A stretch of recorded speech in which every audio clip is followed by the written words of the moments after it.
खुलुमबाय रायजोफोर गोबावसैमोन भिडिअ लाबोयैया दिनै गोसो जादों मानो होनबा आङो दायो सिमिनसापुरियाव दङ दहाय फुङावहाय बङाइगावआवहाय 5टायाव गुनगुन बास गाखोनानै 8टायाव ओंखारफैदों आङो रङियाव बिनिफ्राय आङो 8:40आव ट्रेन गाखोनानै 6:30आव आङो सिमिनसापुरियाव सफैबाय दायो एक्जेक्टलि आं सिमिनसापुरियाव दङ आङो पारपसानो जादों माने आंनि गारिया दामफारा बेयाव दंमोन खामानि मावबाय थादोंमोन दा बेखौ आं लांनो फैबाय बेखौ लांनो फैनायाव बोरैबा ग्रोब बैसागु बिदाय फोरबोआव आंबो दसेबाबो आङो बाहागो लाफैनो मोनबाय माने आङो भिडिअखौहाय सिगाङाव सफैनायमोनबा मिन्थिनायमोनबा आङो मोजां बानायगौमोन खिन्थु दायो साज्रांल' थांनानैहाय नैबेफोरबायदि होननानै एसे नोंथांमोननो देखायनाय बायदि जाहैनोसै आरो बे प्रग्रामा बिथांमोननिया सानबा जानानै थांबाय दिनै लास्ट दिनैहाय कालचारेल नाइटबो दङ आरो बेबायदिनो बिभिन्न बादायनायनि प्राइज डिस्ट्रिबिउसन दिनै लास्टखाय इनायनो जोबोद मोजां मोनदों ओरैबायदि ग्रोम ग्रोम बर'फोर बेयावहाय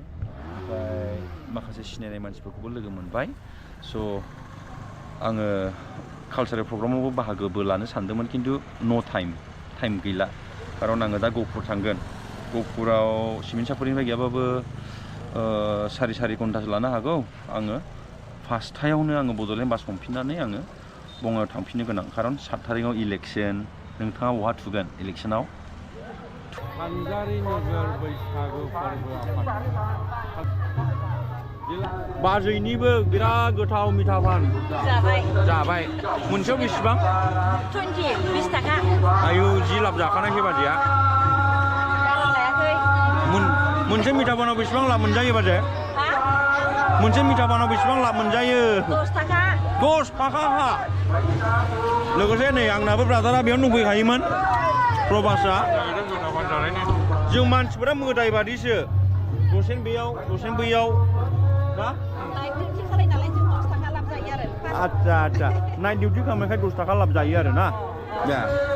सिमिनसापुरिनि बैसागु बिदाय होनाय फोरबोआ बा मेला बायदिसो जायो मेला बायदि सोरगिदिं नायलाय हनै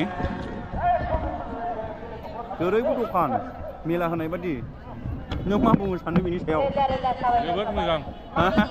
सानजारि नोगोराव बर'फोरनि बैसागुआ बिराद गोगोमै जायो थारमाने सानजारि नोगोराव परम्पराया गोरायैनो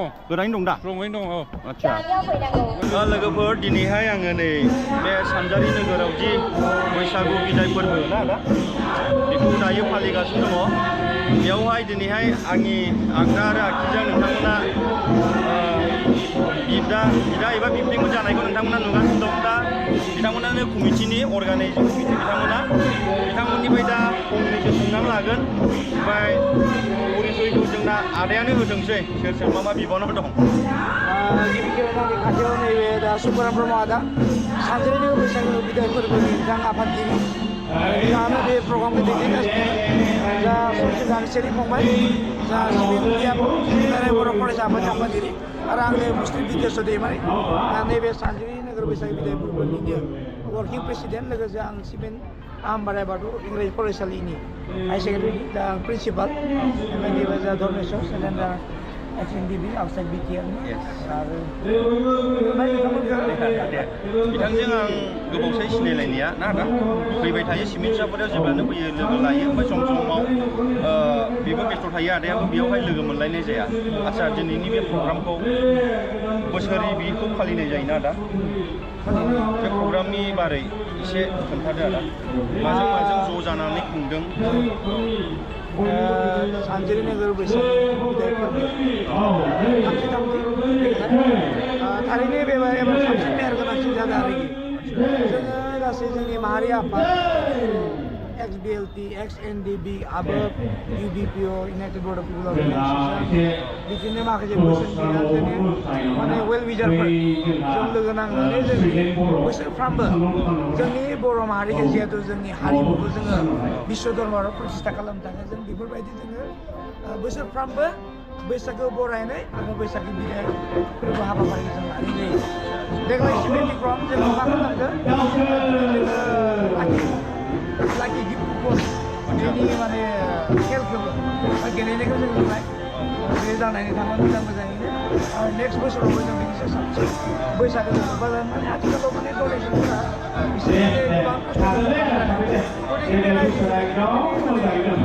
लाखि माबा जों जोंनि माहारि जिथु माहारि जिथु सिन्ता जों बैसागो फोरबोखौ जों माबायदियै माने मोजां मोनसे मन्च लाबोनो हागोन बेखौ सिन्था खालामनो बेबायदि जोङो बोसोरफ्रामबो लाबाय थायो आरो लाबाय थागोन। गोजोनथों जोङो रायजोफोर एसे गोबाव सोंबाय थानाय नंलिया लोगो मोनफैनायनि थाखाय आं जोबोद जोबोद साबायखर आदा आसा खालामदों उननि समाव लोगो मोनफैलायगोन ना औ दे दे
गामिनि उन्दै हिन्जावसा बैसागु हानजा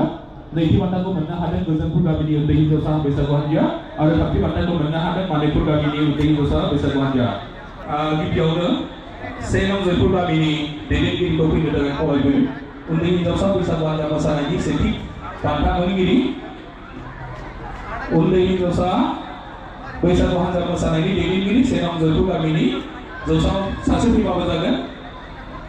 आरो नैथि बान्थाखौ मोननो हादों गोजोनपुर गामिनि उन्दै हिन्जावसा बैसागु हानजा बयखौबो खनसेयैनो फैगोन खावलायबाय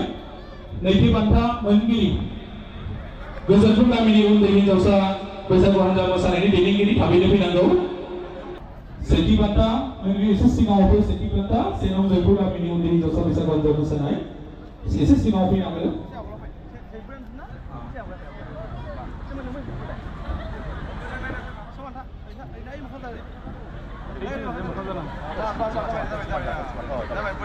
आखाइ खथा रायजोफोर देग्लायनि उन्दै हिन्जावसा मोसानायनि सेथि बान्था मोनगिरि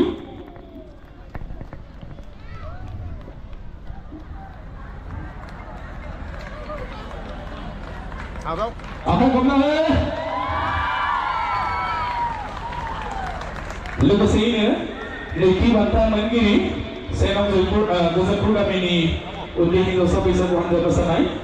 बे बान्थाखौबो आफादगिरि सायख'नो रानना होनो थाखाय खावलायबाय गोजोनपुर गामिनि सिगाङाव फैना हो नैथि बान्था मोनगिरि बे बान्थाखौ बावफिननो थाखाय जोंनि मानबियारि आफादगिरिखौनो खावलायफिननाय जाबाय नैथि बान्था मोनगिरि उन्दै हिन्जावसा बैसागु हानजा मोसानाय गोजोनपुर गामि साबायखर थाबाय लोगोसेयैनो थामथि बान्था मोनगिरि मानिकपुर गामिनि उन्दै हिन्जावसा बैसागु हानजा मोसानायनि दैदेनगिरि सिगाङाव फैनो थाखाय खावलायबाय मानिकपुर गामिनि उन्दै हिन्जावसा बैसागु हानजा मोसानाय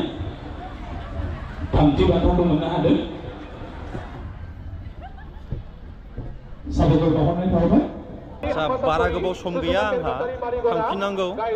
स' फंबायखौ लोगो मोनबाय गोबावनिफ्रायनो बिथांजों आं कन्टेक्टआव दङ नङा होमबा पबित्र मा नाममोनलाय टाइटेला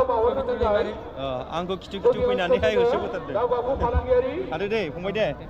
लोगो मोनबाय थागोन कन्टेक्टआव थागोन आरो ओरै फंबायफोरा दंबावो ने आंखौबा बहा नुनानै सिनायखो फंबाय नुयो इउटुबाव नुयो नामा हा इउटुबाव नुजोबो नोंबो नुयो बेखौ नायो नायो बा मा गामिफोरनि नामालाय माथो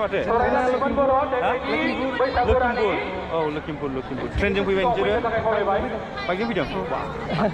मा बेसे गोजान बिलाय ना औ स' लोगो मोना मोजां मोनबाय दे बेरायबावदो आंहा बिराद गोजान थांनांगौ दं थांगासिनो नामा आदाया दहायसो फैदों आं 5थायाव 6:30 सफैबाय आरो नो टाइम दंनायमोनबा आङो बैसागु प्रग्रामाव आङो थाफागौमोन मेथाइ रोजाबफागौमोन रंजाफागौमोन बे सानजारि नोगोरावहाय आरोना दायो उफाय गैया थांनांसिगोन गहपुराव खयथायाव सहैया जिखुनु 5टायाव जोङो बड'लेण्ड बास हमनांगौ गारिखौथ' लाङा आङो बेयावनो गालांगोन गहपुरावनो that's it थांनोसै On the way. on the way